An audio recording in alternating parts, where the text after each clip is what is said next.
ऐसा व्यक्ति कभी नहीं हार सकता। बहुत पुरानी बात है, एक जंगल में एक गुरुकुल था जिसमें बहुत सारे बच्चे पढ़ने आते थे। एक बात की बात है, गुरु जी सभी विद्यार्थियों को पढ़ा रहे थे, मगर एक विद्यार्थी ऐसा था जिसे बार बार समझाने पर भी समझ में नहीं आ रहा था। गुरु जी को बहुत तेज से गुस्सा आया और उन्होंने उस विद्यार्थी से कहा, जरा अपनी हथेली तो दिखाओ बेटा। विद्यार्थी ने हथेली गुरु जी के आगे कर दी। हथेली देखकर गुरु जी बोले, बेटा तुम घर चले जाओ, आश्रम में रहकर अपना समय व्यर्थ मत करो, तुम्हारे भाग्य में विद्या नहीं है। शिष्य ने पूछा, क्यों गुरु जी? गुरु जी ने कहा, तुम्हारे हाथ में विद्या की रेखा नहीं है।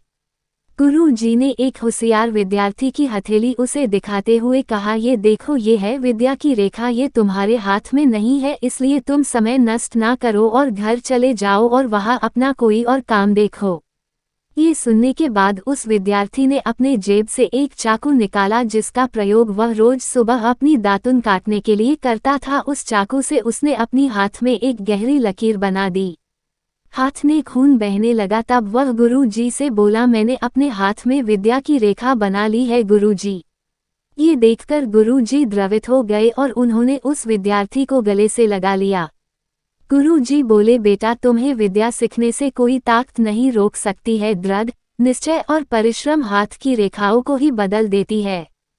दोस्तों, वह विद्यार्थी आगे चलकर महर्षि पाणिनि के नाम से प्रसिद्ध हुए, जिसने विश्व प्रसिद्ध व्याकरण अष्टाध्यायी की रचना की है। इतनी सदियां बीत जाने के बाद भी आज 2700 वर्षों बाद भी विश्व की किसी भी भाषा में ऐसा उत्कृष्ट और पूर्ण व्याख्या का ग्रंथ अब तक नहीं बना। तो दोस्तों, इस कहानी की शिक्षा ये है कि लोग चाहे जो भी बोले, हम हर एक को गलत साबित करते हुए अपनी लगन और कठिन परिश्रम के दम पर जो चाहे वो सब कुछ हासिल कर सकते हैं।